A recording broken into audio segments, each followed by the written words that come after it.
So today it's not the ultrasound like yesterday. 9682 заседание Совета Безопасности объявляется открытым.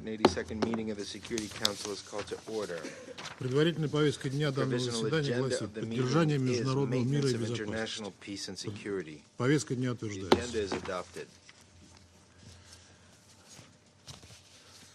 На основании правила 37 временных правил процедуры Совета я приглашаю принять участие в данном заседании представителей Польши. Уважаемые коллеги, в связи с тем, что Россия, заступая на пост председателя Совета Безопасности ООН, взяла на себя, как всегда, обязательство действовать транспарентно и беспристрастно, я бы хотел в открытом режиме разъяснить ситуацию вокруг участия в сегодняшнем заседании Украины. В секретариат вчера поступило письмо постоянного представителя этой страны с просьбой предоставить право. Мало того, что в отличие от всех остальных заявок, включая Польшу и Евросоюз, оно составлено с грубым нарушением сложившейся практики и не адресовано председателю Совета Безопасности. Оно даже не содержит базовых протокольных формул, принятых дипломатических практик. Единственное предложение в нем — просьба допустить Украину на заседание.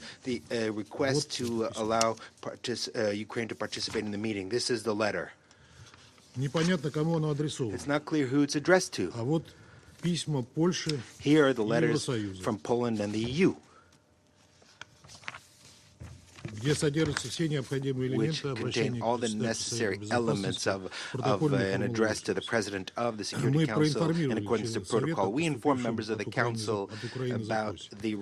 Хочу подчеркнуть, мы не видим никаких проблем с тем, чтобы допустить ее к участию в заседании как страну, интересы которой затрагивают вопрос. Это соответствует правилам процедуры. Мы сразу транслировали сигнал. Как только председательство получит корректно оформленный запрос, участие Украины в заседании, form with the agreement of the members of the Security Council, it will be accepted. However, the Ukrainian delegation did not send in the proper request. It's clear that they need to show that they stand above the rules of the Security Council, and like other delegations who request under Rule 37, including the European states, they have the right to dictate their own conditions. We, as the presidency, cannot accept that. The rules are the same for everyone, and that is to ensure the functioning of the Security Council throughout the month. The attempt by the Ukrainian delegation is an attempt to undermine the authority of the Security Council, because the presidency is not just a country, but it's an institution, and I hope all colleagues accept that. Nevertheless, in the absence of objections, we agree to let the Ukraine take part in today's meeting, but only on condition that it was requested by the United States. We intend to satisfy the request of the United States in accordance with the rules. We regret that Ukraine cannot act independently, even on such a procedural matter as a meeting of the Security Council. And even in that, it has to be led by its sponsor. Я прошу секретариат пригласить Украину для участия в этом заседании. I would ask the secretary to invite Ukraine to take part in the meeting.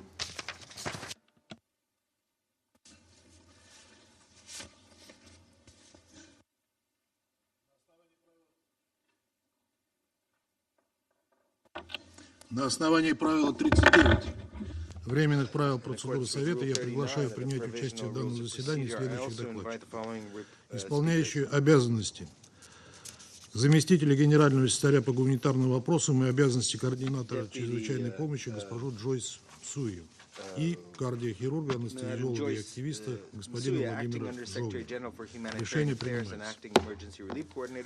На основании правила 39 временных правил процедуры Совета я также приглашаю принять участие в заседании главу делегации Европейского союза по организации Объединенных Наций, его превосходительство господина Ставроса Ламбринидиса. Решение принимается. Совет Безопасности приступает к рассмотрению пункта 2 повестки. Сейчас я предоставляю слово госпоже Джойс Суи.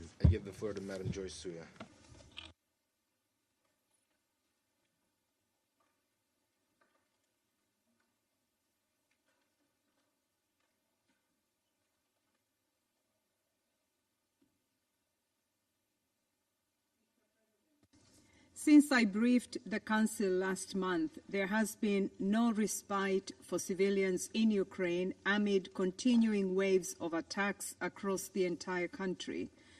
I was particularly shocked by yesterday's deadly missile strikes on Kiev, Kryvyi Rih, Pokrovsk, and Dnipro and other urban centers.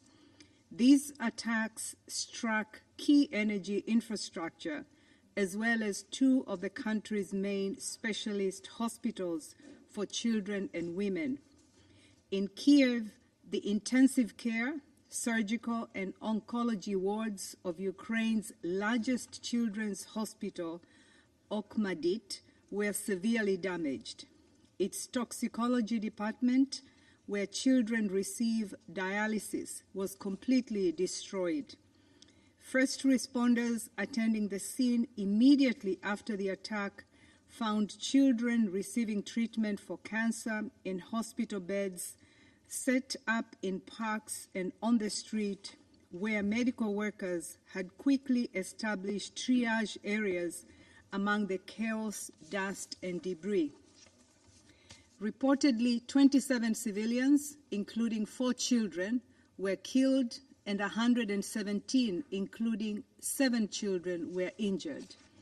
The Office for the High Commissioner of Human Rights, OHCHR, are verifying figures while rescue workers, hospital staff, and volunteers continue to clear rubble in search for people trapped under debris. Health officials reported that what remains of the children's hospital is without electricity, preventing the use of ventilators and other urgent care. Our health partners have therefore helped to move child patients to other facilities and have been providing psychosocial support and assisting with other urgent needs. UN human rights staff also witnessed a massive outpouring of solidarity from local residents who rushed to the scene to help remove rubble and provide blankets, water, and food for patients and medical staff.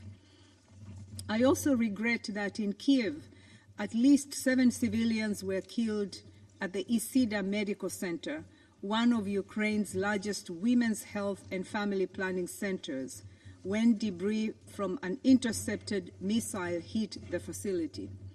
Mr. President, I echo the Secretary General's, UN Human Rights High Commissioners, and others' strong condemnations of these deplorable attacks. My heart goes out to all those affected. Let me remind this Council that hospitals have special protection under international humanitarian law. Intentionally directing attacks against a protected hospital is a war crime, and perpetrators must be held to account. Mr. President, these incidents are part of a deeply concerning pattern of systemic attacks harming healthcare and other civilian infrastructure across Ukraine. Attacks have intensified since the spring of 2024. As of 30 June 2024, OHCHR has verified conflict-related violence in Ukraine has claimed the lives of 11,284 civilians and left 22,594 others injured, a total of 33,878 civilian casualties since February 2022. This does not include figures from yesterday's attacks. The World Health Organization has now verified 1,878 attacks affecting healthcare facilities, personnel, transport, supplies, and patients since February 2022. Attacks have also significantly impacted homes, education facilities, office buildings, and public transport. And they have disrupted electricity, gas, water supplies for millions of households. Energy production capacity across the country is significantly reduced. The consequences for the humanitarian situation in Ukraine are, of course, severe. More than 14.6 million people, about 40% of Ukraine's population, require some form of humanitarian assistance. 56% of these people are women and girls. Access to medical care for women and girls, including maternal and reproductive health care, is severely restricted. Thousands of children continue to have daily lessons in bunkers 20 feet below the ground. And for everyone, the constant fear caused by this war is having a serious impact on mental health. More than 10 million people urgently need support to cope with the stress, anxiety, and other mental health challenges associated with the conflict. Mr. President, in this context, it is deeply troubling that aid operations are also being impacted by these attacks. Just last week, a strike destroyed an apartment block immediately in front of the United Nations office in Dnipro City, Ukraine's fourth largest city, home to thousands of people fleeing hostilities and a base for a significant number of aid organizations. The attack killed and injured civilians, including aid workers, and destroyed homes.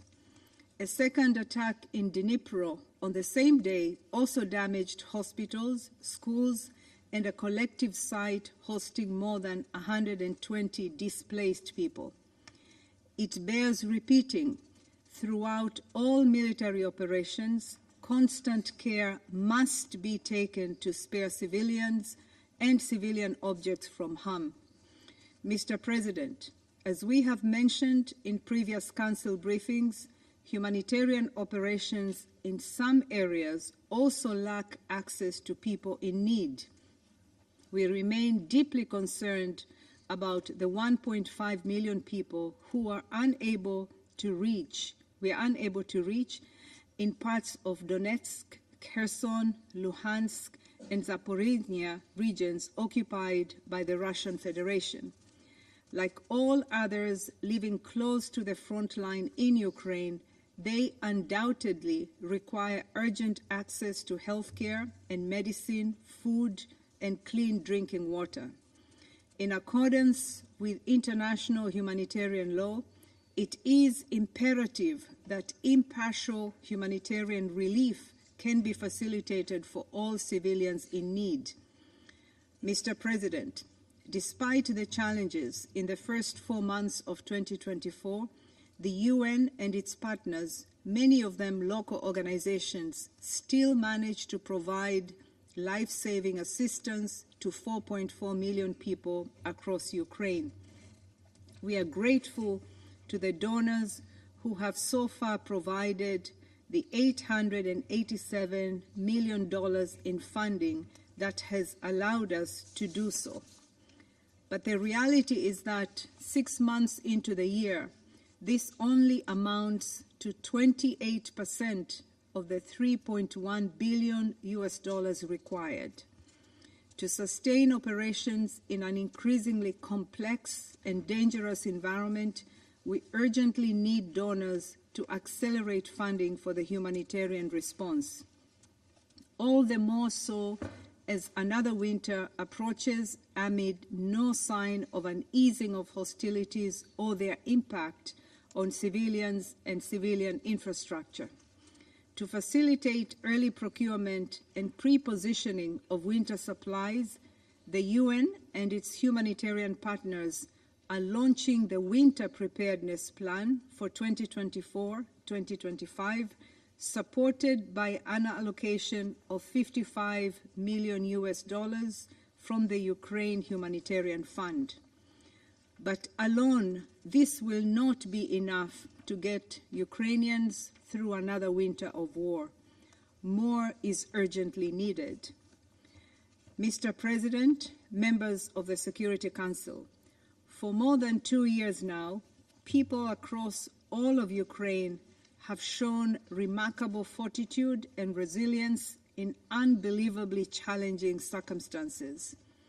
However, yesterday's attacks and their impacts are a reminder of the deplorable human toll of this war, particularly on the most vulnerable members of the society, tragedies we will see again and again as long as this conflict continues and the rules of war are defied. I therefore once again call on this Council and all Member States to support all efforts to ensure respect for international law and bring an end to the suffering and destruction. Thank you, Mr. President. Я благодарю госпожу Мсуи за ее брифинг. Сейчас предоставляю слово господину Владимиру Жовниру.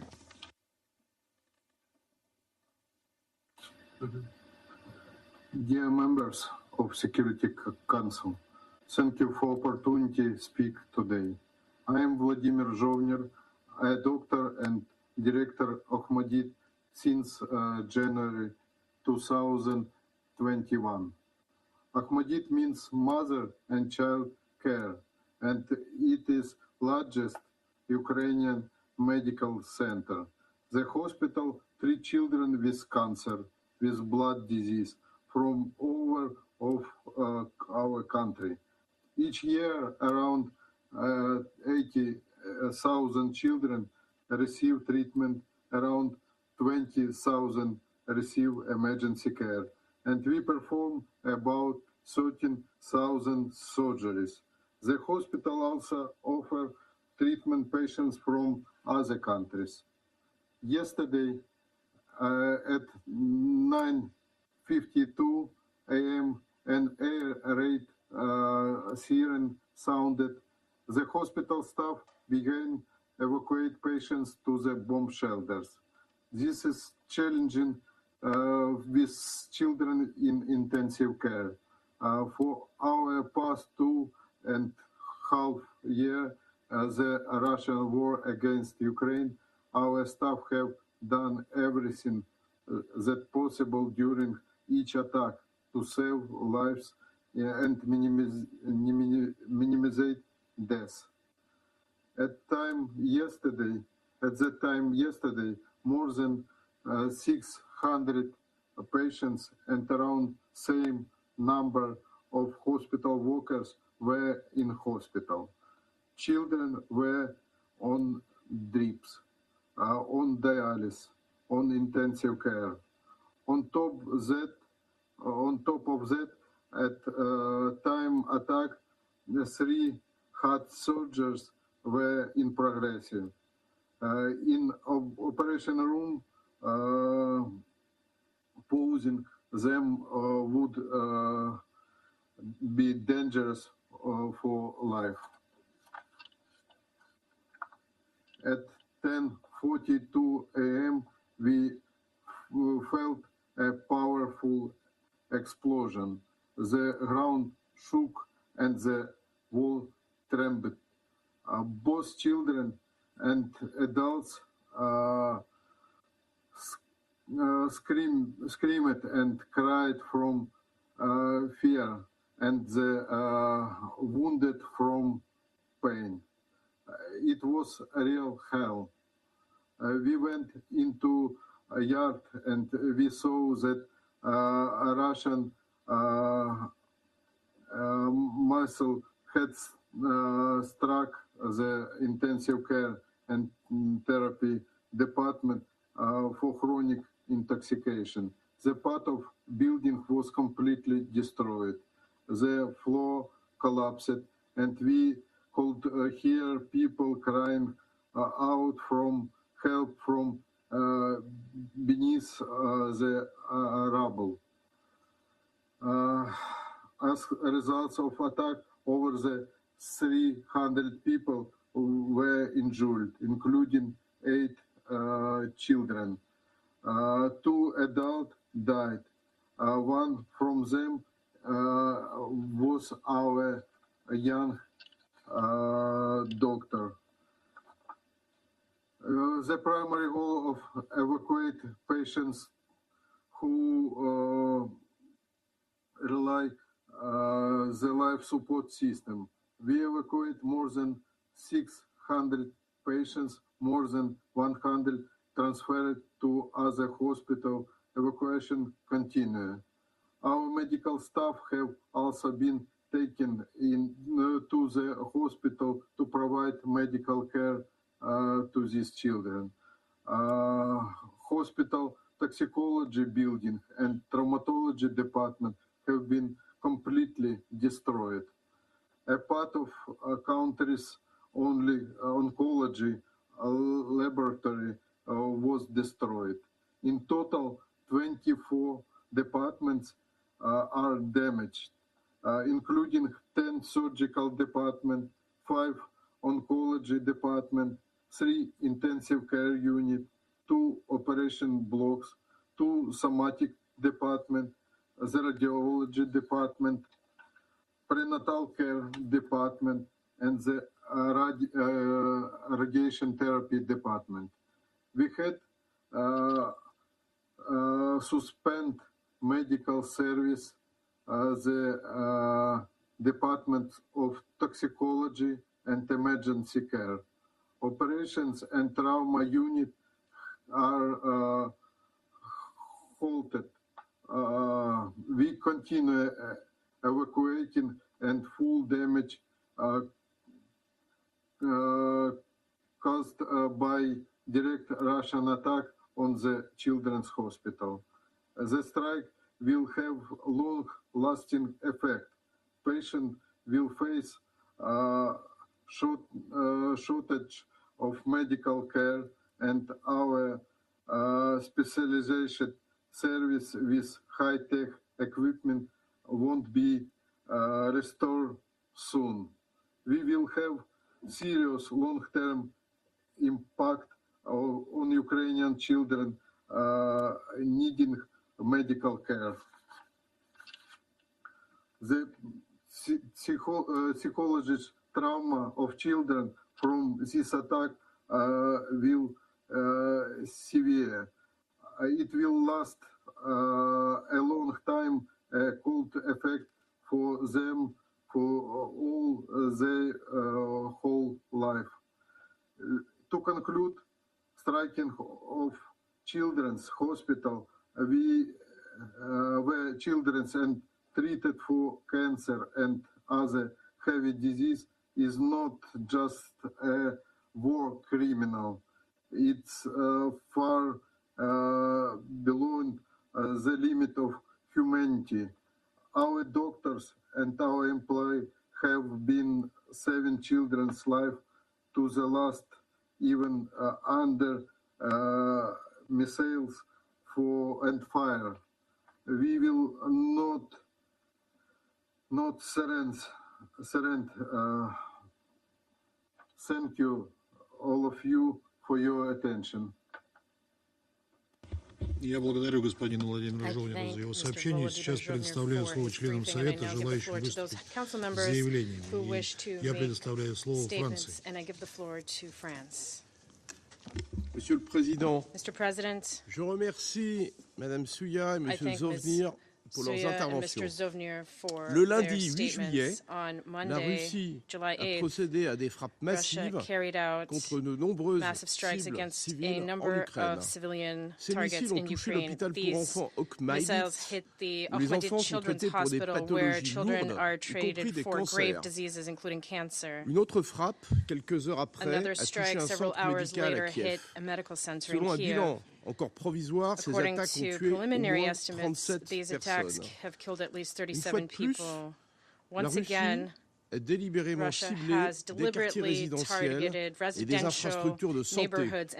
La France condamne ces violations flagrantes du droit international qui s'ajoutent à la longue liste des crimes de guerre dont la Russie devra rendre compte. Comme elle le fait depuis près de 2 ans, avec des frappes massives contre les infrastructures énergétiques du pays, elle cible les objectifs civils et cherche à saper la résilience du peuple ukrainien.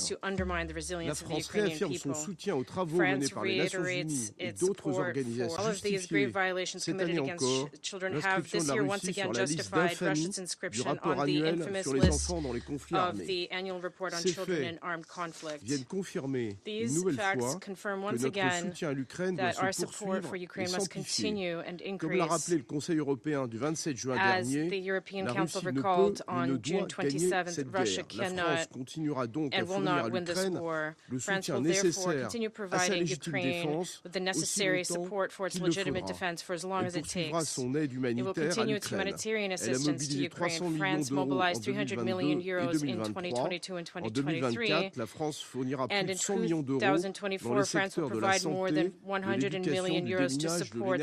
l'éducation, du déminage, de l'énergie et de l'eau. Nous appelons à nouveau la Russie à retirer ses troupes du territoire ukrainien, comme l'a demandé la Cour internationale de justice dès le 16 mars 2022. Nous resterons mobilisés pour faire respecter les principes de la Charte des Nations Unies et condamnerons sans relâche leur violation. Je vous remercie. Я благодарю Францию за их заявление. И сейчас предоставляю слово Эквадору. Gracias, señor presidente. Thank you, Mr. President.